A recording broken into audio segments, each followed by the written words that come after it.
आज की इस क्लास में खैर मकदम करता हूँ। हम आज से BANC 134 के बारे में यानी कि आर्कियोलॉजिकल एंथ्रोपोलॉजी के बारे में पढ़ने की कोशिश करेंगे। आज से पहले हमने इंट्रोडक्शन टू एंथ्रोपोलॉजी, जहां पे हमने एंथ्रोपोलॉजी की बुनियादी कंसेप्ट्स के बारे में बात की, उसके बाद बायोलॉजिकल एंथ्रोपोलॉजी के बारे में थोड़ा सा बात किया, सोशल एंथ्रोपोलॉजी के बारे में बात की। अब आने वाली जो सीरीज हमारी होगी, इसमें हम आर्कियोलॉजिकल एंथ्रोपोलॉजी के बारे में बात करेंगे। आज का हमारा ब्लॉक 1, जो कि फंडामेंटल्स ऑफ आर्कियोलॉजिकल एंथ्रोपोलॉजी है, इसके बारे में बात करेंगे।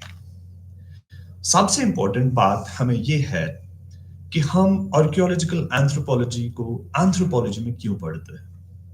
देखिए, मैं थोड़ा सा इंट्रोडक्शन के बारे में फिर से बात करूंगा, बिकॉज हमें कहीं ना कहीं एंथ्रोपोलॉजी या बशरियात जिसको हम जानते हैं, इसको आसारी कदीमिया से मिलाना है।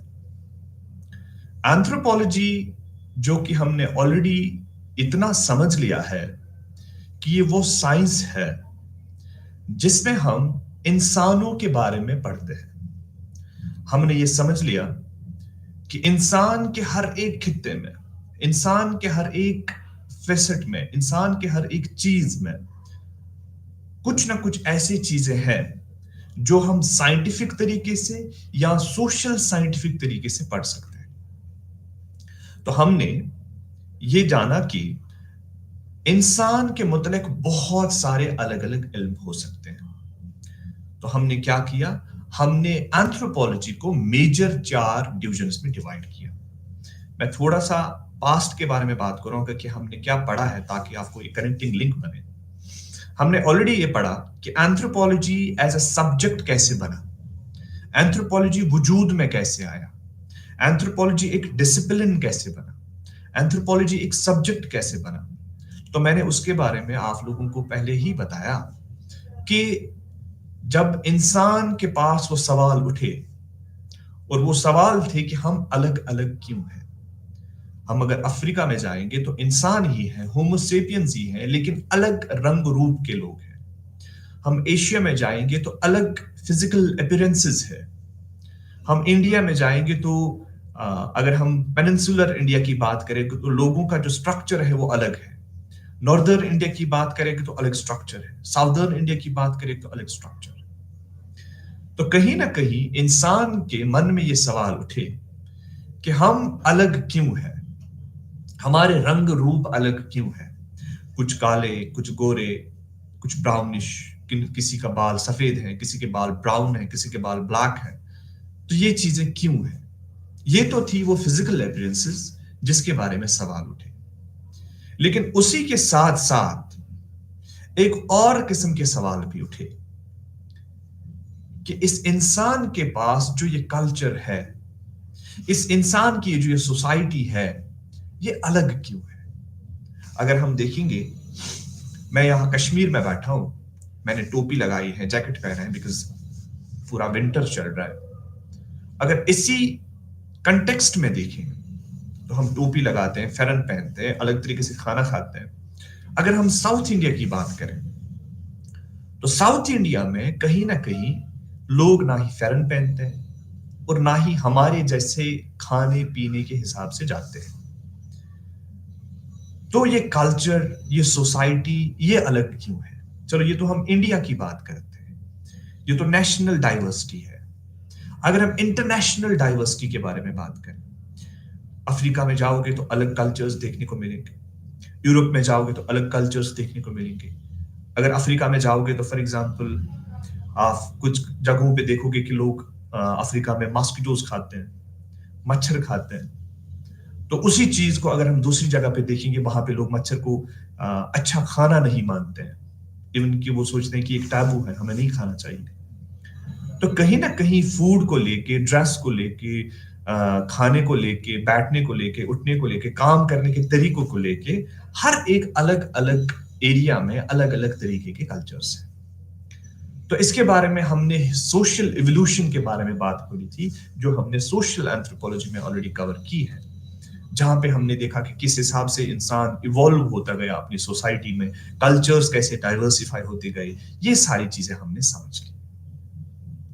और आगे जाके हम फिजिकल एवोल्यूशन या फिजिकल एंथ्रोपोलॉजी में ये सारी चीजें और डिस्कस करेंगे, बिकॉज कहीं ना कहीं इसमें जीन्स, कहीं ना कहीं इसमें जेनेटिक्स, कहीं ना कहीं डीएनए, इनहेरिटेंस, ये सारी चीजें मायने रखती है। सो आज जहां के हम आर्कियोलॉजिकल एंथ्रोपोलॉजी को पढ़ते हैं, यहां पे हम इंसान के उन चीजों के बारे में बात करते हैं जो इसके पास्ट के साथ रिलेट करती है, आसार कदीमा। हमने ये समझना है कि इंसान बस प्रेजेंट में नहीं है, इंसान पास्ट में भी था। अगर हम ह्यूमन एवोल्यूशन को ही देखें तो हम ये जान सकते हैं, हमारे पास इतने सारे फॉसिल्स हैं, उनको पढ़ पढ़ के ही हम ये बता पा रहे हैं कि किस तरीके से आज के इंसान की जो ये एवोल्यूशन हुई है, ये जो आज होमो सेपियंस सेपियंस बना है, ये ऐसे ही नहीं बना। इसने अपने आप में बहुत सारी चेंजेस लाई, इसने अपने आप में बहुत सारी डिफरेंशिएशंस लाई, और ये जो चेंजेस है, ये जो इसने अपने आप में कुछ पॉजिटिव चेंज लाई, कुछ चीजों को छोड़ दिया, नेगेटिव चेंज लाई, अब जाके ये एक प्रॉपर होमो सेपियंस बना। और इसलिए जब हम जियोलॉजिकल टाइम स्केल के बारे में आगे जाके पढ़ेंगे तो वहां पे हम अलग अलग जो टाइम फ्रेम्स हैं, जैसे हम डायनासोर्स का, आपने जुरासिक जो हमारा पास टाइम फ्रेम है, वो जुरासिक वर्ल्ड को हम मोस्ट ऑफ द टाइम्स हम बोल रहे हैं कि मैमल्स का पूरा राज था, जो यहाँ पे बस पूरे डायनासोर्स थे। इसी तरीके से फिर मैमल्स का आया, फिर रेप्टाइल्स, फिर इसी तरीके से हर एक खित्ते का अपना अपना टाइम फ्रेम था जब वो यहाँ पे पूरे जोश के साथ, हशमत के साथ बैठते थे। लेकिन आज के जमाने को कुछ एंथ्रोपोलॉजिस्ट, कुछ ज़ूलॉजिस्ट एंथ्रोपोसीन के नाम से जानते हैं। चल तो हम होलोसीन टाइम फ्रेम में चल रहे हैं, लेकिन कुछ लोगों का मानना है कि नाउ हमने अपने आप को शिफ्ट किया है into a different time frame, जो कि एंथ्रोपोसीन है। बिकॉज आजकल के जमाने में इंसान ही पूरी दुनिया के ऊपर हावी है, चाहे वो इन्वायरमेंटल कंडीशंस हो, चाहे वो मॉडर्नाइजेशन हो, हर जगह पे आप देखोगे इंसान ही हर चीज को कंट्रोल कर रहा है। तो इसीलिए अब इंसानों का वो दौर चल रहा है। तो ये तो हम ओवरऑल टाइम स्केल की बात कर रहे हैं। असल में जब हम एंथ्रोपोलॉजी को एज ए डिसिप्लिन पढ़ते हैं तो हम इंसान के पास्ट के बारे में भी बात करते हैं, इंसान के प्रेजेंट के बारे में भी बात करते हैं, इंसान के कहीं ना कहीं फ्यूचर के बारे में भी बात कर सकते हैं। थोड़ा मैं पहले फ्यूचर के बारे में बात करूंगा, किस हिसाब से एंथ्रोपोलॉजिकली फ्यूचरिस्टिक स्टडीज कर सकते हैं। देखिए, जब हम जीन इनहेरिटेंस के बारे में बात करते हैं, हम क्रोमोसोमल एबनॉर्मेलिटीज के बारे में बात करते हैं, जेनेटिक काउंसलिंग जिसमें हम पढ़ते हैं, जेनेटिक स्क्रीनिंग जिसमें हम पढ़ते हैं, वहां पे हम पहले ही एक इंसान, एक बच्चा जो कि अभी वॉम्ब में ही है, उसके जीन मेकअप को पढ़ के ये बता सकते हैं कि इस बच्चे में ये एबनॉर्मेलिटी होगी, ये बच्चा इतना इंटेलेक्चुअल होगा, ये बच्चे में ये प्रॉब्लम्स होगी, इस बच्चे में टर्नर सिंड्रोम होगा, इस बच्चे में क्लिनफिटर सिंड्रोम होगा, इस बच्चे में ये क्रोमोसोमल एबनॉर्मेलिटी होगी। तो कहीं ना कहीं हम फ्यूचरिस्टिक स्टडीज को भी पहले से ही बता पा रहे हैं। और रही बात प्रेजेंट स्टडीज की, प्रेजेंट स्टडीज में हम ऑलरेडी, जहां आप कहीं भी आप देखोगे, इथनोग्राफिक स्टडीज हो रही है, साइंटिफिक स्टडीज हो रही है, हमारे पास प्रेजेंट सोसाइटी में ट्राइबल एरियाज पे काम हो रहा है, मेडिकल एंथ्रोपोलॉजी में काम हो रहा है, किन एंथ्रोपोमेट्री में काम हो रहा है, जेनेटिक्स पे काम हो रहा है, हर समय में, हर जगह पे, हर तरीके से काम हो रहा है। एंथ्रोपोलॉजिकली लिटरेचर को इंक्रीज किया जा रहा है, लोगों को और डीप से और डिटेल के साथ पढ़ा जा रहा है, तो कहीं ना कहीं और ये नॉलेज बढ़ती जा रही है। और ये तो रहा प्रेजेंट। और जब हम पास्ट के बारे में बात करते हैं, वहां पे हम आर्कियोलॉजिकल एंथ्रोपोलॉजी का इस्तेमाल करते हैं। मैं इससे पहले भी आप लोगों को बोल चुका हूं कि जो एंथ्रोपोलॉजी के अलग अलग डिसिप्लिन्स हैं, चाहे आप आर्कियोलॉजिकल एंथ्रोपोलॉजी के बारे में बात करें, चाहे आप फिजिकल एंथ्रोपोलॉजी के बारे में बात करें, चाहे आप लिंग्विस्टिक एंथ्रोपोलॉजी के बारे में बात करें, या चाहे आप सोशल एंथ्रोपोलॉजी के बारे में बात करें, चारों डिफरेंट चीजें आपस में जुड़ी है। अगर हम फिजिकल एंथ्रोपोलॉजी की बात करें, वहां पे भी हम आर्कियोलॉजिकल एंथ्रोपोलॉजी का इस्तेमाल करके फॉसिल्स को निकाल के फिर पढ़ते हैं। इसी तरीके से जब हम फॉसिल निकाले, तो यहां पे भी हम सोशल एंथ्रोपोलॉजी का इस्तेमाल करके ये पता लगा रहे हैं कि इसकी सोसाइटी कैसे होगी, इसका कल्चर उस टाइम पे क्या होगा। जैसे मैं एक सिंपल एग्जांपल से आपको समझाऊं, हड़प्पन सिविलाइजेशन। हड़प्पन सिविलाइजेशन में अगर फॉर एग्जांपल हमारे पास एक फॉसिल मिला, एबीसीडी, तो इस फॉसिल के साथ साथ हमें बाकी आर्टिफैक्ट्स भी मिल रहे हैं, और वो आर्टिफैक्ट्स को देख के हम इस इंसान के सिविलाइजेशन, कल्चर, सोसाइटी के बारे में भी बता रहे हैं, और एट द सेम टाइम इस फॉसिल को देख के हम ये भी बता पा रहे हैं कि ये कितना पुराना है, ह्यूमन एवोल्यूशन में कौन से स्टेज में ये पढ़ रहे हैं। तो ये चीजें मैं एग्जाम्पल के हिसाब से आप लोगों को समझाने की कोशिश कर रहा हूं। तो कहीं ना कहीं हम ये अंडरस्टैंड करने की कोशिश कर रहे हैं कि आर्कियोलॉजिकल एंथ्रोपोलॉजी हो, फिजिकल एंथ्रोपोलॉजी हो, सोशल एंथ्रोपोलॉजी हो या लिंग्विस्टिक एंथ्रोपोलॉजी हो, आपस में जुड़े हुए हैं। तो इस आर्कियोलॉजिकल एंथ्रोपोलॉजी को हम कहीं ना कहीं एक और नाम से भी जानते हैं, जिसको हम प्रीहिस्टोरिक एंथ्रोपोलॉजी के नाम से भी जानते हैं। आगे जाने से पहले सबसे इंपॉर्टेंट हमारे लिए है कि ये आर्कियोलॉजिकल एंथ्रोपोलॉजी का वजूद कैसे हुआ, ओरिजिन क्या है और इसका स्कोप क्या है। तो ये हमारे लिए बहुत इंपॉर्टेंट है। तो जब हम इसके ओरिजिन या इसके स्कोप की बात करते हैं, हम हमेशा आर्कियोलॉजिकल एंथ्रोपोलॉजी को एज ए प्रीहिस्टोरिक आर्कियोलॉजी या प्रीहिस्टोरिक एंथ्रोपोलॉजी के नाम से भी जानते हैं। अब यहां पे बात आ रही है प्रीहिस्ट्री की। ये प्रीहिस्ट्री होता क्या है? देखिए, हमारे पास हिस्ट्री, आप लोगों ने सुना होगा नाम, जो कि एक अलग सब्जेक्ट भी है, जहां पे हम इंसान के पास्ट के बारे में पढ़ते हैं। वो हमारे पास एक तारीख है, उस तारीख को पढ़ के हम ये बता सकते हैं कि यार मुगल्स यहाँ पे आए, उसके बाद कब हुए, क्या चीजें हुई, कैसे हुए, कौन से जंग हुए, कहां पे वो जंग हुई, ये सारी चीजें हम हिस्ट्री में पढ़ते हैं। लेकिन इस हिस्ट्री को 3 हिस्सों में डिवाइड किया गया, बिकॉज इंसान का जो ये पास्ट है, ये अतीत है। अतीत में या तारीख में कुछ हिस्सा ऐसा भी था जब किसी को लिखना, पढ़ना या कुछ चीजें बनाना नहीं आता था, और कुछ समय ऐसा भी था वो अपने हिसाब से कुछ लिखावट करते थे, लिखते थे, बनाते थे, लेकिन आज हम उसको पढ़ नहीं पा रहे। और तीसरा वो हिस्सा है जिसमें हमारे पास प्रॉपर लिटरेचर अवेलेबल है। तो ये सिंपल 3 हिस्से किए गए हिस्ट्री के। तो एक, जिसको हम प्री हिस्ट्री के नाम से जानते हैं, ये वो वाला पोर्शन है जो कि बहुत लंबा एक हिस्सा है। It almost takes us to 3 million years ago. 3 million years अतीत में जाके लोग यहां पे थे, इंसान थे, चाहे वो इरेक्टस थे, चाहे वो हैबिलस थे, चाहे वो क्रो-मैग्नन थे, चाहे वो निएंडरथैल्स थे, लेकिन इंसान ही थे, और इंसान के ही इवोल्यूशनरी स्टेजेस थे। तो उन लोगों के पास, जैसे आज हमारे पास कोडिंग लैंग्वेजेस हैं, लिटरेचर है, अल्फाबेट्स हैं, नंबर्स हैं, ये सारी चीजें वहां पे नहीं थी। लेकिन उन लोगों का भी तो एक अतीत है, उन लोगों का भी तो एक इंपैक्ट है हमारी लाइफ में। तो ये चीजें जानने के लिए, ये चीजें अंडरस्टैंड करने के लिए हमें उन लोगों के तवारीख को भी पढ़ना जरूरी है। इसीलिए हमारे लिए प्रीहिस्ट्री का जानना भी बहुत इंपॉर्टेंट है। अब प्रीहिस्ट्री जब खत्म हुई, तो हम ऑलमोस्ट 5000 ईयर्स, 4000, 10,000 ईयर्स बैक जब चले जाते हैं, तो एक ऐसा समय आता है, इस समय में इंसान ने बहुत मॉडर्नाइजेशन में कदम रखा, लेकिन साथ साथ में इसने थोड़ा बहुत लिखना भी सीखा।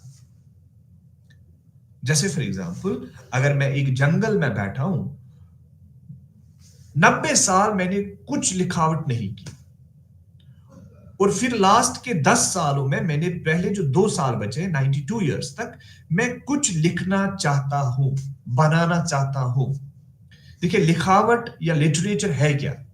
ये वो चीज है जिससे हम आइडियाज ट्रांसफर कर रहे हैं। अगर यहां पे आपके सामने पीपीटी बनी हुई है, I am just transferring the ideas to you people. तो इसकी बुनियाद पे इसको एज ए व्हीकल इस्तेमाल करके मैं ये लिखावट बना रहा हूं। इसी तरीके से उन लोगों ने भी कुछ आइडियाज को ट्रांसफर करने के लिए कुछ ऐसी शक्लें बनाने स्टार्ट की। जैसे फॉर एग्जांपल उसने एक कबूतर को बनाया, उसने एक चील को बनाया, उसने एक हाथी को बनाया, उसने एक मेंढक को बनाया। तो उनके हिसाब से वो जो सिंबल्स थे उनका एक अपना वैल्यू और उनका एक अपना अल्फाबेटिकल ऑर्डर था या समझने का तरीका था। जैसे फॉर एग्जांपल हम अगर इस चीज को मोबाइल फोन कहते हैं तो ये मैंने इसका नाम मोबाइल फोन रखा है, तो ये एक इंटेंजिबल चीज है। अगर मैं फॉर एग्जांपल किसी ऐसे बंदे को ये फोन हाथ में दूं जिसने आज तक कभी फोन के बारे में ना ही सुना है और ना ही इसके बारे में देखा है, अब जब वो ये हाथ में लेगा तो ही विल फाइंड इट कि ये क्या है। उसके पास ये इंफॉर्मेशन है ही नहीं कि ये एक मोबाइल फोन है। तो इसी तरीके से उन लोगों ने बनाने की कोशिश की थी, लिटरेचर को वजूद में लाने की कोशिश की थी और वो अपने हिसाब से आइडियाज ट्रांसफर कर रहे थे, लेकिन हम अब उसको पढ़ नहीं पा रहे। उस समय को हमने अलग हिस्से में रख के प्रोटो हिस्ट्री के नाम से रखा। और तीसरा हमारा वो कितना है जिसमें हमारे पास कुछ चीजें नहीं थी। हमारे पास ना लिखावट है, ना कुछ लिटरेचर है और ना ही कुछ चीजें हैं जिससे हम बता सकते हैं कि लोग अपनी जिंदगी कैसे गुजार रहे थे। तो अब हमने ये समझ लिया कि हमारे पास 3 डिफरेंट टाइप्स ऑफ हिस्ट्री के। We have a proto history, we have prehistory and we have history. एक वो समय जिसमें कुछ लिखावट नहीं थी और कुछ लिटरेचर अवेलेबल नहीं है, उसको हम प्रीहिस्ट्री जानते हैं। और दूसरा वो हिस्सा जिसमें लिखावट तो है लेकिन हम पढ़ नहीं पा रहे, डिसिफर नहीं कर पा रहे, उसको हम प्रोटो हिस्ट्री में रखते हैं। और तीसरा है हिस्ट्री, जो कि वो हिस्सा है जिसमें हमारे पास लिटरेचर अवेलेबल है, जिसमें हमारे पास किताबें अवेलेबल है और जो हमें अतीत के बारे में समझा रही है। अब यहां पे हम इसको प्रीहिस्टोरिक एंथ्रोपोलॉजी क्यों जानते हैं? देखिए, जब भी हम हिस्ट्री के बारे में बात करते हैं, हिस्ट्री में हम आराम से लिटरेचर को पढ़ के ये बता सकते हैं कि ये इंसान कैसे इवॉल्व हुआ। मुगल्स में सबसे पहले मुगल कौन आया, दूसरा मुगल कौन आया, उसने क्या किया, तीसरे मुगल ने क्या किया, किसने किसके साथ लड़ाई की, सारी चीजें हमारे पास लिटरेचर में अवेलेबल है। लेकिन अगर हम इसी इंसान के उस समय के बारे में बात करें या जानने की कोशिश करें कि ये अपनी जिंदगी कैसे गुजार रहे थे, ट्रेडिशंस क्या थे, कल्चर क्या था, खाना पीना क्या था, कैसे ये सब चीजें कर रहा था, इसके बारे में कुछ लिखावट नहीं। तो यहां पे एंथ्रोपोलॉजी का रोल इसलिए बिकॉज कहीं ना कहीं इंसानों के बारे में बात हो रही है, और प्रीहिस्ट्री इसलिए बोल रहे बिकॉज ये वो समय है जिस समय में हम इंसान के उस हिस्से के बारे में पढ़ रहे हैं जहां पे कुछ लिखावट नहीं। अब आर्कियोलॉजी का इसमें ये रोल है कि आर्कियोलॉजी को as a tool, as a specifical subject इस्तेमाल करके हम वो नॉलेज गेन करने की कोशिश कर रहे हैं। तो आप सिंपल टर्म्स में जब हम डिफाइन आर्कियोलॉजिकल एंथ्रोपोलॉजी करते हैं, ये एक ऐसा सब्जेक्ट है जो कि अमलगम है 2 सब्जेक्ट्स का।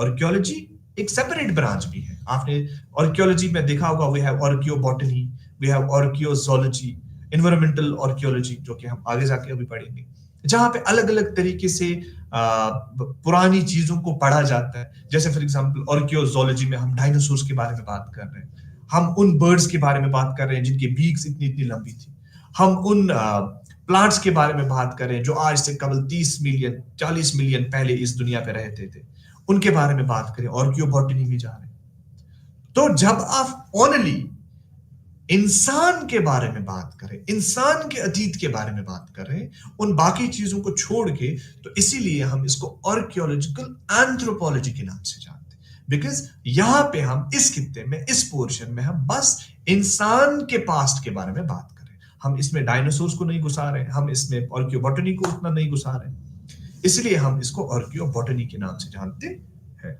ये तो रही डेफिनेशन। अब ओरिजिन और डेवलपमेंट इस आर्कियोलॉजी का कैसे हुआ?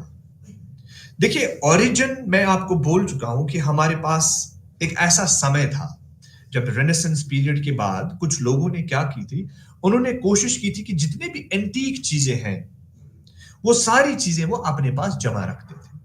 जैसे फॉर एग्जांपल मेरा भी एक शौक है कि मैं कोई भी पुरानी चीज अगर है हमारे घर में, वो मैं एक जगह पे जमा करके रखता हूँ। इसी तरीके से बहुत सारे लोग अपने अपने हिसाब से कुछ चीजें बचा के रखते थे, म्यूजियम्स में रखते थे, लैब्स में रखते थे या घर में रखते थे, एंटिक्वेरियन पीरियड। लेकिन फिर एक समय आया जब थॉमसन को एक काम, सीजे थॉमसन को एक काम दिया गया एक म्यूजियम में कि आप एक काम कीजिए, हमारे पास बहुत सारे अलग अलग आर्टिफैक्ट्स निकले हैं जो कि एक्सप्लोरेशन से, एक्सकेवेशन से, या कहीं पे कुछ खुदाई हो रही है, कहीं पे कुछ हो रहे हैं, तो वहां से बहुत सारी पुरानी चीजें निकली थी। वो पुरानी चीजें इस म्यूजियम में रखी हुई थी और इसको बोला गया कि आप इन आर्टिफैक्ट्स को, देखिए पहले एक टर्म उठी है आर्टिफैक्ट।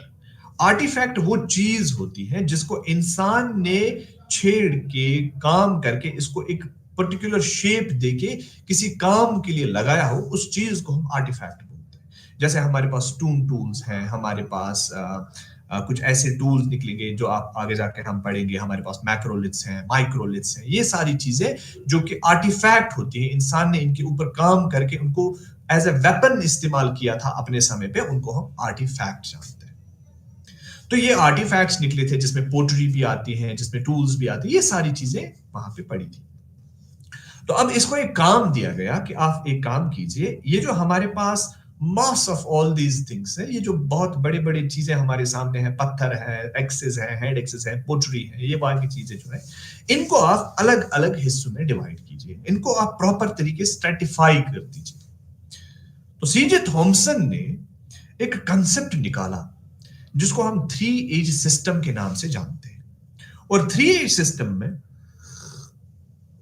हम सिंपल तरीके से यह समझने की कोशिश कर रहे हैं कि किस हिसाब से इन आर्टिफैक्ट्स को लेके सीजे थॉमसन ने तीन बहुत बड़े इंपॉर्टेंट कंसेप्ट सामने लाए।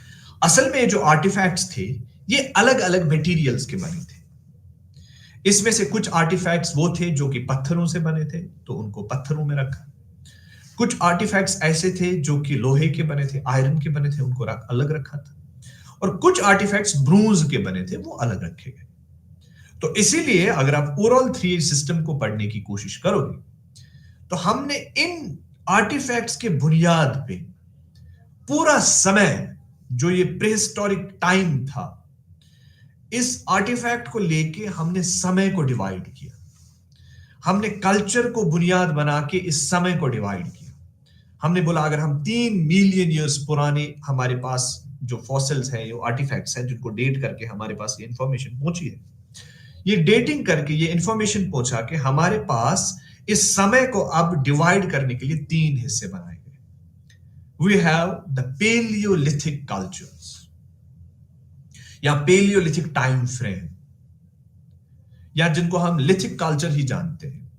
इसने सबसे पहले, अगर हम ऊपर ही देखेंगे, एक मेजर डिविजन जो की है, जिसमें एक ट्रेडिशन इसने बस लिथ का है रखा, जिसमें बस स्टोन टूल्स ही इस्तेमाल होते, स्टोन एज ए वेपन इस्तेमाल होते थे। दूसरा समय रखा जिसमें ब्रोंज इस्तेमाल होता था। तीसरा रखा जिसमें आयरन इस्तेमाल होता था।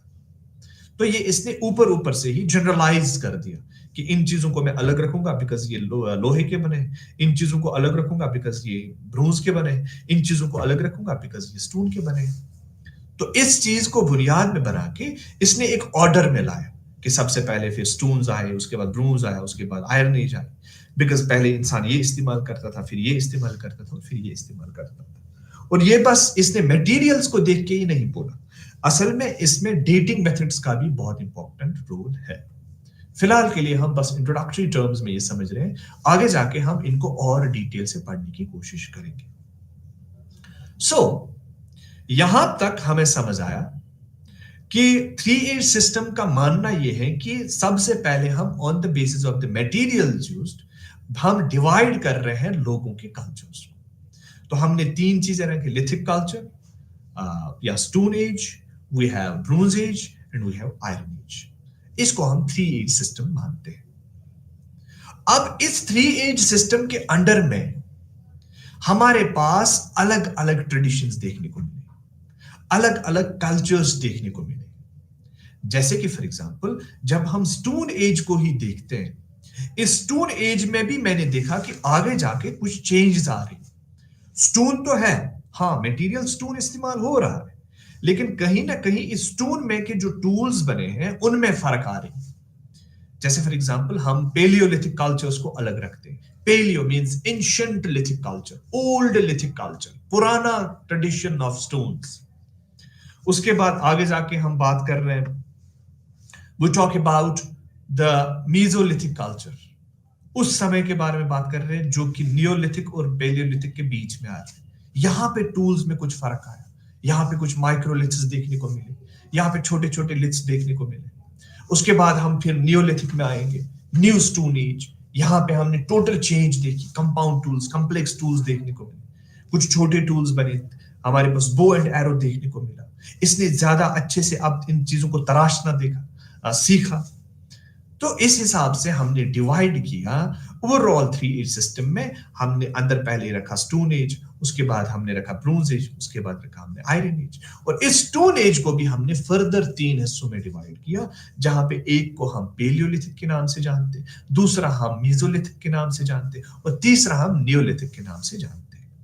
अब क्योंकि पेलियोलिथिक पीरियड बहुत लंबा समय था, 3 मिलियन ईयर से लेके ऑलमोस्ट 50,000 ईयर्स तक हमारे पास, या 1 मिलियन ईयर तक, आप कुछ लोग तो 50,000 मिलियन ईयर्स तक, लेट्स टेक इट, वहां तक हमारे पास पेलियोलिथिक कल्चर ही चल रहा था। और पेलियोलिथिक कल्चर्स में ही हमने देखा कि यहाँ पे भी कुछ चेंजेस देखने को मिल रही। यहाँ पे जो पेलियोलिथिक में भी, बिकॉज बहुत लंबा समय था, मिलियंस ऑफ ईयर्स की बात हो रही है, तो यहाँ पे भी चेंजेस देखने को मिले। इसलिए हमने पेलियोलिथिक को फर्दर डिवाइड करने की कोशिश की। हमारे पास लोअर पेलियोलिथिक है, हमारे पास मिडिल पेलियोलिथिक है, और हमारे पास अपर पेलियोलिथिक है। तो ये सारी चीजें हमें ये समझाने की कोशिश कर रहे हैं, इस मेसोलिथिक में भी, सॉरी, इस पेलियोलिथिक में भी चेंजेस देखने को मिली। और जब ये सारी चीजें कंप्लीट हुई, अब हम एक दूसरे ट्रेडिशन में आए जिसको हम मेसोलिथिक कल्चर बोलते हैं। और मेसोलिथिक कल्चर में हमने देखा, जैसे फॉर एग्जांपल पेलियोलिथिक कल्चर में हम आगे जाके पढ़ेंगे, यहां पे क्रूड टूल्स इस्तेमाल हो रहे हैं। पत्थर लाया, उसके ऊपर थोड़ा सा टक्कर मारी, उसका जो शार्प एज बना उसी को लेके काम चला रहे हैं। नहीं, आहिस्ता आहिस्ता इसने वो सीखा कि नहीं, इस पत्थर को मुझे और अच्छे से साफ करना है, इस पत्थर को मुझे और शार्प बनाना है, इस पत्थर से मुझे और अच्छी अच्छी चीजें बनानी है, अच्छे तरीके से इसको, ताकि मुझे इसका जो होल्डिंग पावर है, इस जो पत्थर को हाथ में मैं कैसे रखूं, इस पत्थर को मैं कैसे कलेक्ट करूं, इस पत्थर से मैं कैसे काम करूं, ये सारी चीजें मद्देनजर रख के इसने इन टूल्स को बनाना स्टार्ट किया। और फिर आहिस्ता आहिस्ता टूल्स में फर्क आई, हमारे पास बुरिन्स आए, हमारे पास स्क्रैपर्स आए, हमारे पास एक्सेस आए, हमारे पास चॉपर चॉपिंग टूल्स जो कि लोअर पेलियोलिथिक में हम ज्यादातर देख पा रहे हैं। आहिस्ता आहिस्ता हैंड एक्सेस देखने को मिली। तो इसने वो सारी चीजें बनाने की कोशिश की जो कि हमें ये दर्शा रहे हैं कि यार नहीं, इसने टूल्स को ज्यादा मद्देनजर रख के चीजों को बहुत ही खूबसूरती के साथ बनाने की कोशिश की। और इसी समय में फिर आहिस्ता आहिस्ता जो ग्लेशिएशंस थी वो खत्म होती गई। जब ग्लेशिएशंस खत्म हो गई, आइस एजेस खत्म होती गई, तो हमारे पास जो ओपन एयर्स थे वो खुलते गए। बिकॉज कहीं ना कहीं इससे पहले ये बहुत कम समय में, कम एरिया में अपना काम कर रहा था, उन एरियाज में रह रहा। जैसे हम मेसोलिथिक एरिया की या मिडिल पेलियोलिथिक की बात करें, वहां पे हमारे पास ग्लेशिएशंस, ये सारी चीजें देखने को मिलती है। मेसोलिथिक में आते आते इसके पास ये इंफॉर्मेशन सेट बना कि मैं बस बिग गेम हंटिंग ना करूं, मैं थोड़ा सा बर्ड्स को भी मारूं, मैं थोड़ा सा फिशिंग भी करूं, मैं थोड़ा सा छोटे छोटे जानवरों को भी मारूं। तो यहां पे इसने एक कंप्लीट ट्रांजिशन दिखाई। इससे पहले पेलियोलिथिक कल्चर में हमारे पास बस और बस हम बात कर रहे थे किन कल्चर्स, किन टूल्स की, जिनको हम मैक्रो टूल्स बोलते हैं, बड़े बड़े टूल्स, मैक्रो टूल्स। लेकिन जब हम मेसोलिथिक में आ गए, तो मेसोलिथिक में इसने कंप्लीट ट्रांजिशन दिखाई। यहां पे अब ये माइक्रोलिथ्स इस्तेमाल कर रहा, जिसमें ब्लेड, जिसमें एरो हेड्स, ये सारी चीजें इस्तेमाल करने लगा। इसने छोटे छोटे फ्लेक टूल्स को बनाना स्टार्ट किया। देखिए, 2 किस्म के टूल्स होते हैं, एक जिसको हम कोर टूल बोलते हैं, दूसरा जिसको हम फ्लेक टूल बोलते हैं। कोर टूल होता है, फॉर एग्जांपल, एक मेरे पास एक बड़ा पत्थर है और इस पत्थर को मैं थोड़ा थोड़ा तराश तराश के, ये जो बीच वाला अब हिस्सा बन गया है, इसको मैं एज अ टूल इस्तेमाल करूं। इस चीज को ही मैं कुछ ऐसे शेप दे दूं जिसको मैं अब इस्तेमाल कर सकता हूं। This very thing is called core tool. अब अगर फॉर एग्जाम्पल फ्लेक टूल होता है, जो इससे ये छोटी छोटी चीजें उठी है, इन चीजों से उठ के जो ये छोटा हिस्सा अब मेरे सामने आया, इसको मैं और ज्यादा अच्छे से पॉलिश कर, और ज्यादा अच्छे से ग्राइंड कर रहा हूं, और इस फ्लेक से मैं एक टूल बना रहा हूं, इसको हम फ्लेक टूल्स बना बोलते हैं। तो ये तो बेसिक कंसेप्ट है, कोर टूल्स और फ्लेक टूल्स। पहले पहले इन लोअर पैलेयोलिथिक, मिडिल पैलेयोलिथिक, ये इस्तेमाल कर रहा था कोर टूल्स, जो कि कोर ऑफ द स्टोन से बने होते थे, मोटे मोटे टूल्स। लेकिन फिर इसने सीखा नहीं, जो अब इससे फ्लेक्स निकल रहे हैं, उन फ्लेक्स को मैं अगर और अच्छे से ग्राइंड करूं, पॉलिश करूं, तो कहीं ना कहीं मैं प्रॉपर तरीके से फ्लेक टूल्स बनाने की कोशिश कर सकता हूं। तो फ्लेक टूल्स को हम प्रॉपर तरीके से पॉलिश कर रहे हैं और माइक्रोलिथ्स बना रहे हैं। माइक्रोलिथ में हम क्या करते हैं, छोटा टूल है, ठीक है ना, उसको और ग्राइंड कर रहे हैं, छोटा सा 2 सेंटीमीटर, 3 सेंटीमीटर, 4 सेंटीमीटर, जैसे एरो हेड्स हम बना रहे हैं, बो एंड एरो बनाने के लिए उसको प्रॉपर तरीके से ग्राइंड किया जाता है, प्रॉपर तरीके से शेप किया जाता है, ताकि वो पियर्स अच्छे से हो जाए। तो ये मेसोलिथिक कल्चर में देखा गया। और यहां तक इसका जो ओवरऑल लाइवलीहुड था, ये था हंटर एंड गैदरर। ये एक जगह से दूसरी जगह चलता फिर रहा था, बीच में कुछ मिला खाने को या कुछ हंट किया, वो सब खा रहा, तो चलता रहा। ये एक जगह पे टिका हुआ नहीं था। जैसे कि हमारे पास यहाँ पे ट्रांस ह्यूमंस होते हैं, दो दे आर हाफ सेटल्ड, एक कुछ समय के लिए तो वो सेटल्ड होते हैं, लेकिन ये जो बंदे थे, ये जो हमारे लोग थे पैलियोलिथिक कल्चर्स में जो थे, मेसोलिथिक कल्चर्स में जो थे, ये लोग ऑन द मूव थे। एक जगह से हमेशा दूसरी जगह पे जा रहे थे, खाने के मामले में, बैठने के मामले में, कहीं ना कहीं ये सारी चीजें देखने के मामले में, ये कहीं ना कहीं एक साथ चलते थे, लेकिन एक जगह पे टिकते नहीं थे। और फिर जब आगे आगे ये एक नई स्टेज में आया, जिसको हम नियोलिथिक ट्रेडिशंस बोलते हैं, नियोलिथिक कल्चर बोलते हैं, और इस नियोलिथिक कल्चर में इसने अपने आप को कंप्लीट चेंज किया। इसके टूल्स में आप देखेंगे चेंज आया, इसके सेटलमेंट में चेंज आया, इसके खाने पीने के हिसाब में चेंज आया। यहां से ये अब ये जो हंटिंग गैदरिंग थी, ये कंटिन्यू कर रहा है कहीं समय तक, लेकिन कहीं ना कहीं ये अब एक सेटल्ड स्ट्रक्चर क्रिएट कर रहा है। इसने आहिस्ता आहिस्ता गांव बसाने स्टार्ट किए, बिकॉज इसके पास मेंटल डेवलपमेंट, इसके पास सोशल डेवलपमेंट, इसके पास कैपेबिलिटीज आ गई। इसने बहुत सारी चीजें सीख ली थी, जैसे कि मैं कैसे डोमेस्टिकेट करूं जानवरों को, मैं कैसे एग्रीकल्चर को डोमेस्टिकेट करूं। इसने आहिस्ता आहिस्ता, जैसे हम फर्टाइल क्रीसेंट की बात करते हैं, जॉर्डन, इजराइल वगैरह, फिलिस्तीन, उस साइड से आप देखोगे, उस साइड से लोगों ने पहला स्टार्ट किया एग्रीकल्चर। तो ये समय था नियोलिथिक का। इन्होंने पैडी, ये सारी चीजें डोमेस्टिकेट करना स्टार्ट किया। तो जब अब इसको खाना एक ही जगह से मिल रहा है, इसके पास दूध भी है, अब गाय भी है, इसके पास खाने के लिए चिकन्स है, बाकी सारी चीजें हैं, इससे हमें ये पता लग रहा है कि नाउ इसको कोई मकसद नहीं है एक जगह से दूसरी जगह पे शिफ्ट होना। तो ये एक वक्त बना, एक समय बना, जो कि ये एक ही जगह पे टिक गए। तो यहाँ पे अब इसका जो ओवरऑल लाइवलीहुड था, वो, हाँ, ये हंटिंग के लिए जाते थे, फिर शाम को वापस आते थे, गैदरिंग के लिए जाते थे, फिर शाम को वापस आते थे। कहीं ना कहीं इसने एक सेटल्ड स्ट्रक्चर क्रिएट किया, और ये था एक कंप्लीट ट्रांजिशन उस आदमी से, उस समय से, जहां पे ये बस एक जगह से दूसरी जगह घूमता फिर रहा था। और ये चीजें जब हम सोशल लेवल पे देखें, यही चीजें जब हम बायोलॉजिकल लेवल पे या बायोलॉजिकल एंथ्रोपोलॉजी में देखें, तो वहां पे आप देखेंगे हमारे पास फॉसिल्स हैं, और उस फॉसिल में आप देखेंगे, फॉसिल्स में भी एक ट्रांजिशन आ रहा है।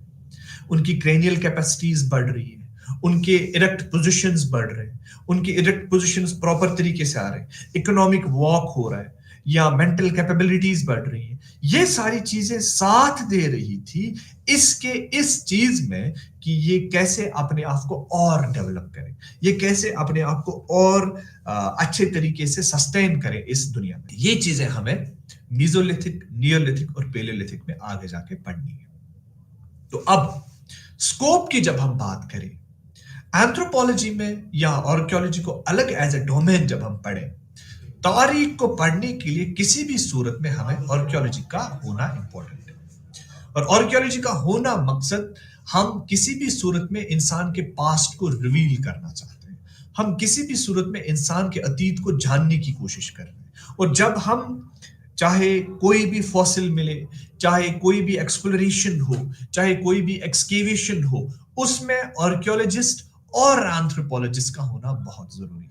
कहीं ना कहीं जो स्कोप, जो चीजें, जो आइडियाज, जो क्या कहते हैं मैनिफेस्टेशंस एक एंथ्रोपोलॉजिस्ट कर सकता है एक इंसान को अंडरस्टैंड करने में, उसी के साथ साथ एक आर्कियोलॉजिस्ट का होना भी बहुत जरूरी है। बिकॉज उसी के मद्देनजर, उसी के नजर में ये सारी चीजें की जाती हैं। इसका एक ट्रेंड स्ट्रक्चर होता है, ये प्रॉपर तरीके से ट्रेंड आर्कियोलॉजिस्ट होते हैं जो कि प्रॉपर तरीके से हमें बता रहे हैं कि हम कैसे इस फॉसिल को निकालें, हम इस पर्टिकुलर सेटलमेंट को कैसे पढ़ें, हम इस पर्टिकुलर सेटलमेंट को कैसे जानने की कोशिश करें, हम इसको एनालाइज कैसे करें, हम इसको पढ़ें कैसे। ये सारी चीजें एंथ्रोपोलॉजी और आर्कियोलॉजी साथ में करते हैं। तो हमारे लिए इस इंसान का पास्ट हर समय में बहुत इंपॉर्टेंट है। चाहे आप सोशल इवोल्यूशन की बात करें, चाहे आप फिजिकल इवोल्यूशन की बात करें, चाहे आप इस इंसान के उस अतीत के बारे में बात करें जो कि किसी ने ना लिखा है और ना ही कहीं पे पढ़ा हुआ है। तो ये दोनों सब्जेक्ट्स आपस में जब मिल जाते हैं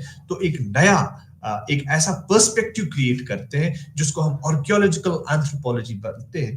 और इसी पर्सपेक्टिव से हम इंसान के सोशल इवोल्यूशन, इंसान के क्या कहते हैं एनवायरमेंटल फ्लक्चुएशंस, इंसान किन फ्लक्चुएशंस में से गुजरा है, इसके ह्यूमन इवोल्यूशन, इसके ट्रांजिशंस को पढ़ने में हमें फायदा देता है। अब चूंकि archaeology as a separate branch है, जो कि मैंने आप लोगों को पिछले भी कुछ क्लासेस में समझाया था कि एक जो एंथ्रोपोलॉजी का सब्जेक्ट है, ये एंथ्रोपोलॉजिकल सब्जेक्ट हमें अलग अलग तरीके से इंसान के डोमेन्स को पढ़ा रहा है, इंसान की चीजों को समझा रहा है, इंसान की उन पर्सपेक्टिव्स को पढ़ पा रहे हैं हम। लेकिन जैसे फॉर एग्जांपल हम हिस्ट्री की बात करते हैं, तो हिस्ट्री में हम इंसान के अतीत के बारे में बात करें, लेकिन कहीं ना कहीं एंथ्रोपोलॉजी में भी हम इस इंसान के अतीत के बारे में बात करें। So there is a relationship between the subject. हम सोशियोलॉजी के बारे में बात करें, जहां पे हम सोसाइटीज को अंडरस्टैंड कर रहे हैं, सोसाइटीज के बारे में पढ़ने की कोशिश कर रहे हैं। लेकिन उसी समय में आप देखेंगे कि हम एंथ्रोपोलॉजी में, सोशल एंथ्रोपोलॉजी के अंडर भी यही सारी चीजें पढ़ने की कोशिश कर रहे हैं। तो कहीं ना कहीं इस एंथ्रोपोलॉजी के अंडर में ये सारे जो ह्यूमनिस्टिक सब्जेक्ट्स हैं, ये जो बाकी सब्जेक्ट्स हैं जो कि इंसान के बारे में बात कर रहे हैं, इसके अंडर में आ जाते हैं। तो बहुत सारी किताबें ये भी लिखते हैं कि इसीलिए हम एंथ्रोपोलॉजी को मदर ऑफ ऑल सब्जेक्ट्स बोलते हैं, बिकॉज यहां पे हम इंसान के एक होलिस्टिक पर्सपेक्टिव में अंडरस्टैंड करने की कोशिश कर रहे हैं, इंसान को अतीत में, इंसान के ओवरऑल कंडीशंस को पढ़ने की कोशिश कर रहे हैं। और आज भी देखिए आप, एंथ्रोपोलॉजी और बढ़ता जा रहा है, like universe of anthropology is expanding, because हम किन एंथ्रोपोमेट्री में आगे जा रहे हैं, हम डिजाइन एंथ्रोपोमेट्री में अलग जा रहे हैं, हम डिजाइन एंथ्रोपोलॉजी में अलग जा रहे हैं, हम सपोर्ट्स एंथ्रोपोलॉजी में जा रहे हैं, आजकल बिजनेस एंथ्रोपोलॉजी आ रहा है, मार्केटिंग एंथ्रोपोलॉजी आ रहा है, पॉलिसी एनालिसिस। हम बस अपने आप को उन कल्चर और ट्राइब्स के राउंड में नहीं रह चुके। अब इंसान की जो डिजाइन, जो एर्गोनॉमिक्स है, जो किन एंथ्रोपोमेट्री है, ये सारी चीजें अब एंथ्रोपोलॉजिस्ट डिजाइन कर रहे हैं। हमारे पास जो सीट्स बनी है, जो कंप्यूटर्स बने, जो लैपटॉप्स बने, उनका डिजाइन किस तरीके से हमारे लिए बेनिफिटेड हो, हमारे लिए कंफर्टेबल हो, ये सारी चीजें बनाने के लिए एंथ्रोपोलॉजिस्ट का रोल भी बहुत होता है। इसीलिए आर्कियोलॉजिकल एंथ्रोपोलॉजी का भी बाकी सब्जेक्ट्स के साथ बहुत रिलेशन है, एक कॉम्प्लेक्स स्ट्रक्चर बना रहे हैं जहां पे हम बाकी सारी क्या कहते हैं सब्जेक्ट्स के साथ अपने आप को मिला के और इंफॉर्मेशन गेन करने की कोशिश कर रहे हैं। सबसे पहले जब हम एंथ्रोपोलॉजी और आर्कियोलॉजिकल एंथ्रोपोलॉजी को आपस में जोड़े, तो कहीं ना कहीं मैंने आप लोगों को बोला कि एंथ्रोपोलॉजी अगर हम सेपरेट ब्रांच देखें, एक सेपरेट साइंस देखें, तो यहां पे हम बस एंथ्रोपोलॉजी में हम कहीं ना कहीं बस इंसान के हर पहलू के बारे में बात करते हैं। हम अपने आप को लिमिट नहीं कर पा रहे हैं कि बस मुझे इस चीज के बारे में बात करनी, मुझे इस चीज के बारे में बात करनी। नहीं, whenever you talk about anthropology, it's the holistic science of humans।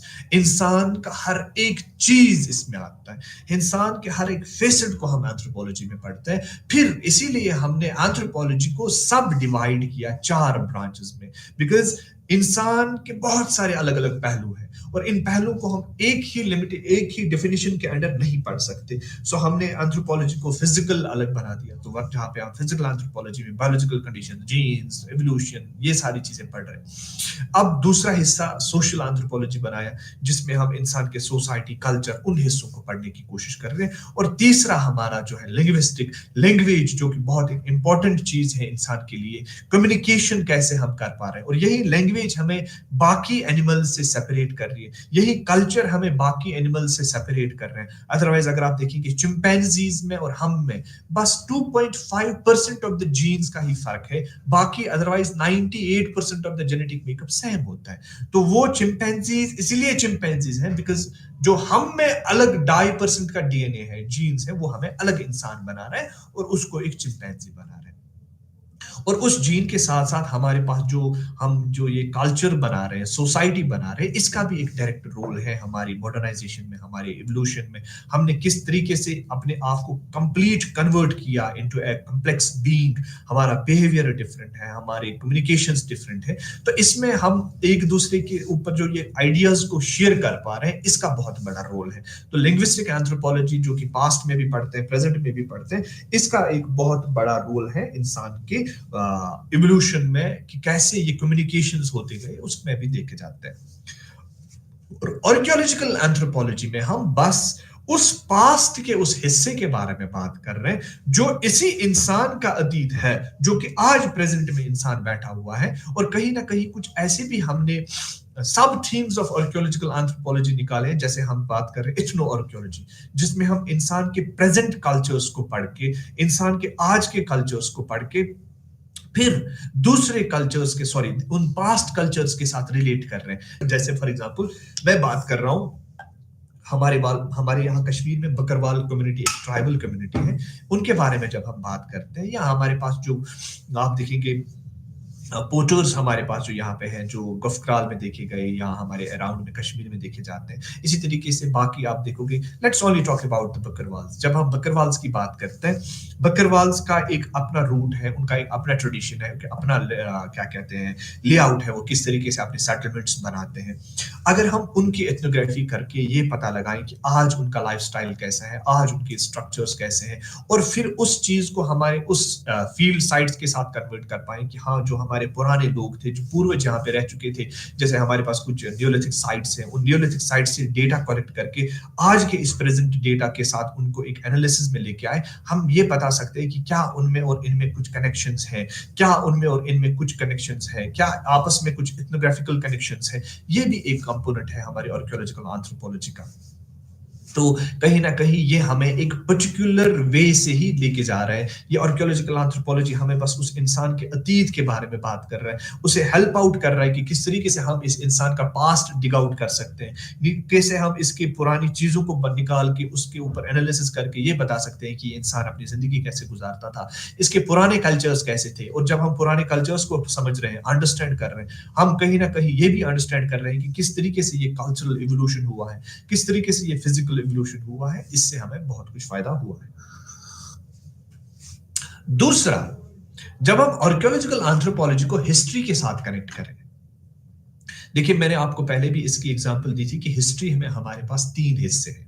History में हमारे पास प्री हिस्ट्री है, हिस्ट्री में हमारे पास प्रोटो हिस्ट्री है, हिस्ट्री में हमारे पास और अपना एक हिस्सा है जिसमें हमारे पास पूरा लिटरेचर है, जिसको हम हिस्ट्री बोलते हैं। तो यहां तक हमने देखा कि हिस्ट्री के जब हम 3 हिस्से करते हैं, तो इसमें एक हिस्सा ऐसा भी है जिसमें प्रॉपर लिटरेचर अवेलेबल नहीं है, और उसके लिए हम आर्कियोलॉजिकल एंथ्रोपोलॉजी का इस्तेमाल करते हैं ताकि हमें वो खित्ता, वो हिस्सा, वो पोर्शन पढ़ पाए जिस पोर्शन में प्रॉपर लिटरेचर अवेलेबल ना हो। तो हिस्ट्री का हमारे लिए बहुत इंपॉर्टेंट रोल है।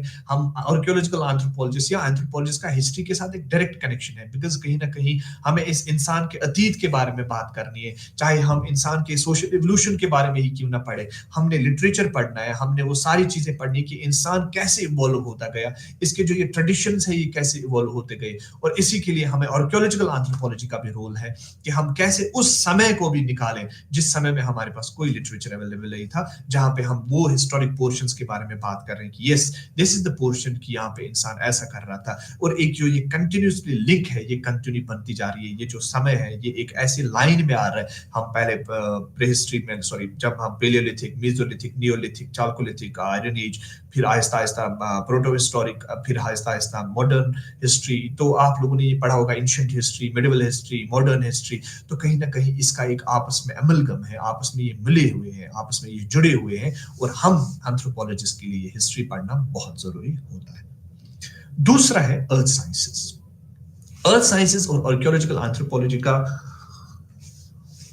एक डायरेक्ट कनेक्शन है।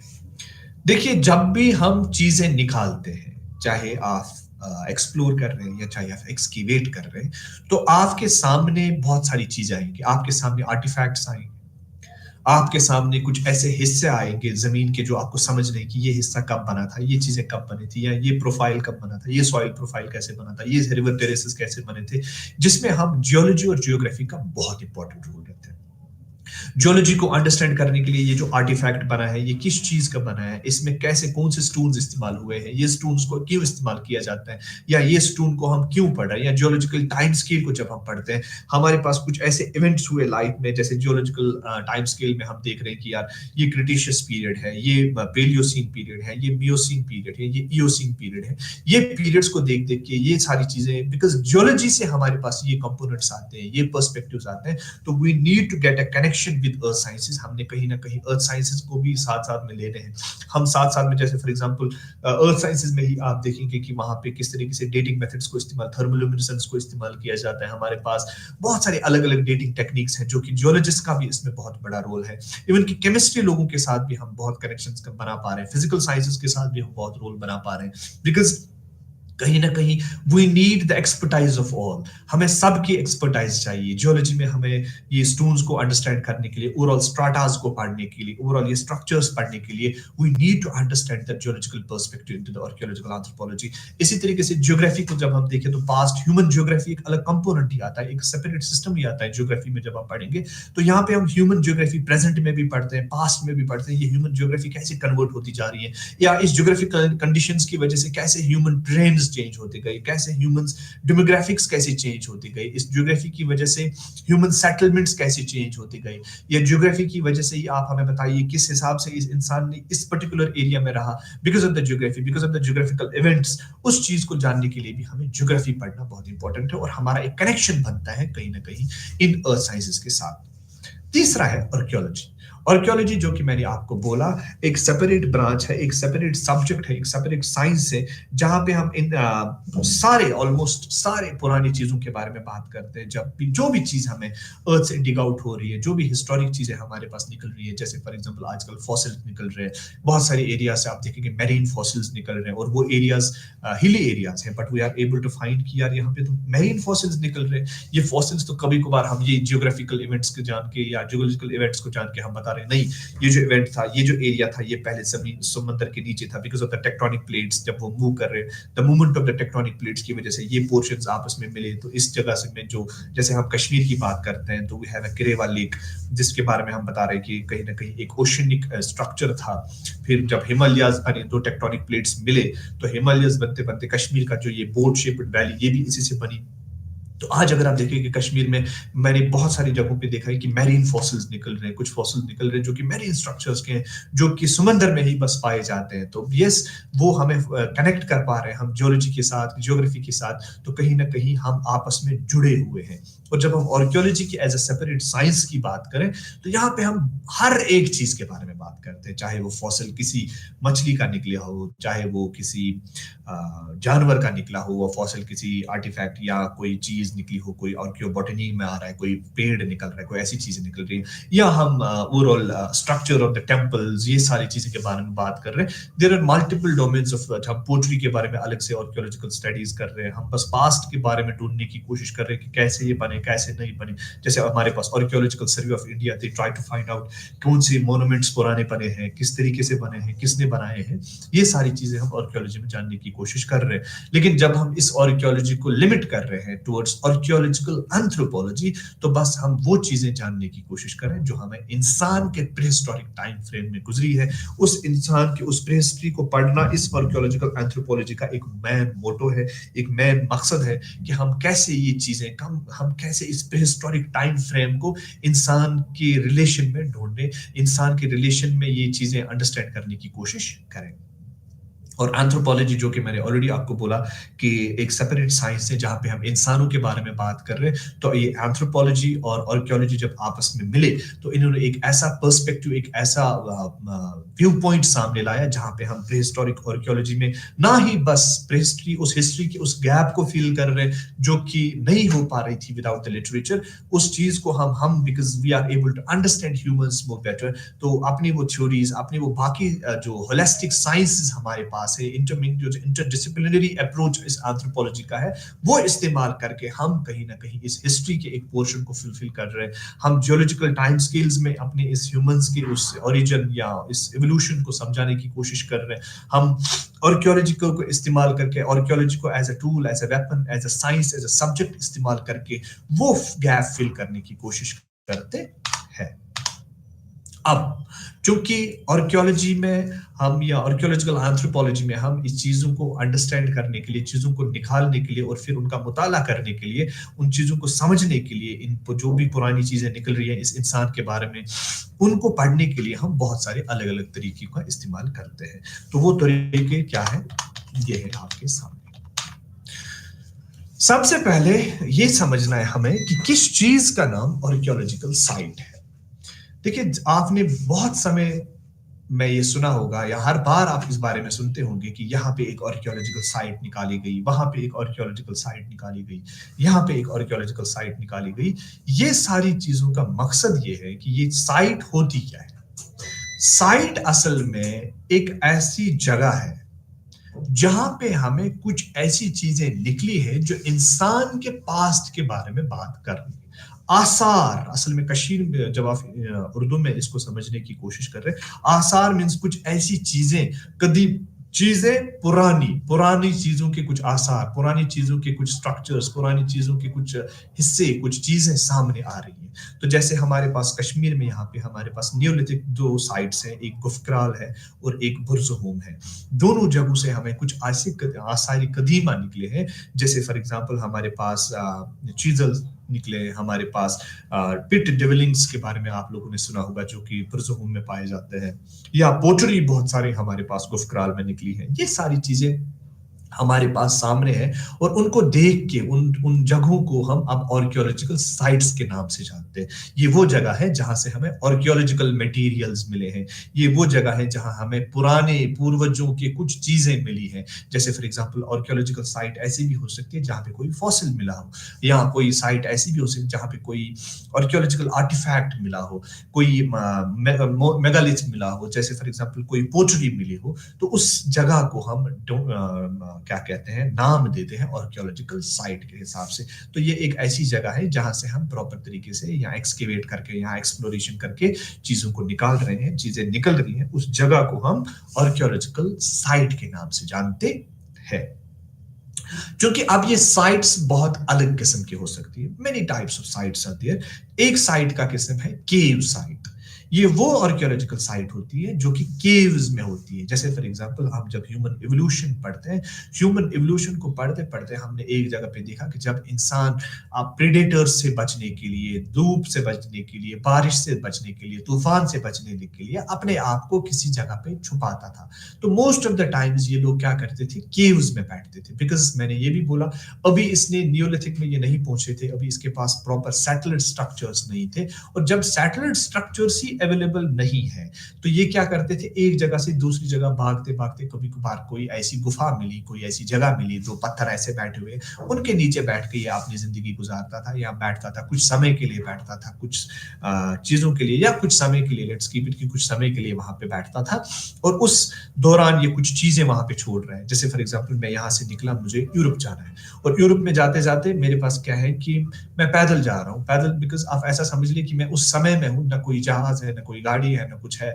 मैं ऐसे ही पैदल जा रहा हूँ, बीच में बारिश हो रही है, बीच में धूप हो रही है, बीच में क्या कहते हैं तूफान आ रहे हैं, तो अपने आप को बचाने के लिए या नाइट आउट निकालने के लिए मैं कहीं एक जगह पे बैठा हूँ, सो रहा हूँ, और वहां पे मेरे पास कुछ आर्टिफैक्ट साथ में है, या मैं इसी जगह पे बैठ रहा हूँ, शाम को बैठा, या मैंने आज 1 साल इसी एक केव के नीचे निकाला, मैं शाम को जा रहा हूँ, वहां से पानी लेके आ रहा हूँ, वहां से मैं कुछ चीजें खाने के लिए ला रहा हूँ, या यहाँ पे एक फ्रूट ट्री ऐसा है जिसको खा खा के मैं आराम से 2-4 दिन इस जगह पे बैठ सकता हूँ। आई डोंट नो, आप लोगों ने एक मूवी देखी होगी मोगली, तो मोगली में आपने देखा होगा कि किस हिसाब से वो भालू उस मोगली को बोल रहा है कि आप उस जगह से, मैंने यहीं पे अपना डेरा इसलिए लगाया बिकॉज यहाँ पे ये जो छत्ते हैं, बीज का छत्ता जहाँ से हम हनी हनी निकालते हैं, इसलिए मैंने यहीं पे डेरा लगाया है कि बिकॉज मुझे सालों साल यहीं पे वो छत्ते से वो मुझे हनी मिलता रहता है। तो इसी तरीके से आपने देखा होगा कि इस इंसान को कोई ऐसी जगह मिली जहाँ पे इसको खाने के लिए कुछ चीजें अवेलेबल रहती थी, तो ये इसी जगह पे बैठता था, तो ये केव्स में बैठता था, इसको आसानी मिलती थी, प्रेडेटर्स से भी बचता था, ये कहीं ना कहीं बारिश से भी बचता था। और वहां पे जब हम कोई चीज निकालते हैं, उन जगहों पे जैसे हम एक्सकेवेट करते हैं, उन जगहों को, जैसे हमारे पास ओल्डोवन केव्स हैं, ओल्डोवन केव्स में से हमने देखा कि हमारे पास होमो हैबिलिस, होमो इरेक्टस के कुछ फॉसिल्स मिले अफ्रीका से, तंजानिया से। तो ये केव साइट्स होते हैं, जो कि वो साइट्स होते हैं जो केव्स में ये लोग रहते हैं, और वहां से हम आर्टिफैक्ट्स निकाल सकते हैं। इसी तरीके से हमारे पास ओपन एयर साइट्स होती है। ओपन एयर साइट्स होते हैं, फॉर एग्जांपल ये बंदा ऐसे बैठा है, बीच में कहीं पे भी बैठा है, और इसने अपना वो जो टूल्स बनाने की कोशिश कर रहा था, जैसे फॉर एग्जांपल हम नियोलिथिक साइट्स की बात करते हैं, ये जो हमारे पास बुर्ज़होम है या गुफक्राल है, बुर्ज़होम की बात करते हैं, तो ये इसने ओपन एयर में बनाई है, कोई केव नहीं है, कोई स्ट्रक्चर नहीं है, कोई ऐसा नहीं है, इसने बीच में डिवेलिंग्स बनाई है, और इस डिवेलिंग के ऊपर इसने कुछ पत्ते वत्ते लगा के, वो सारी चीजें लगा के इसने अपने आप को वहीं पे ये रहता था, और फिर लास्ट में इसके वो सारी चीजें वहीं से निकलती है। या कभी कभार क्या होता है, कुछ रिवर टेरेसेस पे हमने कुछ साइट्स देखी है, रिवर टेरेसेस साइट्स में भी होते हैं, हम रिवर्स के नजदीक में देख रहे हैं कि कुछ लोग रहते थे, उनके कुछ आर्टिफैक्ट्स निकलते हैं या फॉसिल्स निकलते हैं, river artefacts, sorry, river terraces से। इसी तरीके से बहुत सारी अलग अलग साइट्स होती हैं, ओपन एयर, केव साइट्स, रिवर टेरेसेस, बहुत सारी अलग अलग साइट्स हमारे पास होती हैं as per the physical appearances of the sites. क्या ये केव के अंदर बैठे हैं, क्या ये ओपन एयर में बैठे हैं, क्या ये टेरेसेस पे बैठे हैं, क्या ये सैंड में बैठे हैं, क्या ये रेगिस्तान में बैठे हैं, ये सारी चीजें जान के या फिजिकल ज्योग्राफी को देख के हम ये बता पा रहे हैं कि ये साइट कौन सी वाली साइट है। अब चलो माना हमारे पास एक साइट है या हमारे पास एक जगह है, इस जगह को मुझे अब पढ़ना है, तो इस पढ़ने के लिए एक प्रॉपर वेल साइंटिफिक तरीके होते हैं, कुछ मेथड्स होते हैं जिससे हम इस चीज को पढ़ सकते हैं। ऐसा नहीं है कि मैं यहाँ से चला गया और वहां से जो भी चीजें मिली और इसी तरीके को मैं बोल रहा हूँ, नहीं इससे मैं आर्कियोलॉजी में पढ़ूंगा, ऐसा बिल्कुल भी नहीं है। हमारे पास एक वेल ऑर्नामेंटेड, वेल ऑर्गेनाइज्ड तरीके होते हैं चीजों को अंडरस्टैंड करने के लिए। हमारे पास दो इंपॉर्टेंट सेगमेंट्स हैं, एक जिसको हम एक्सप्लोरेशन बोलते हैं और दूसरा जिसको हम एक्सकेवेशन बोलते हैं।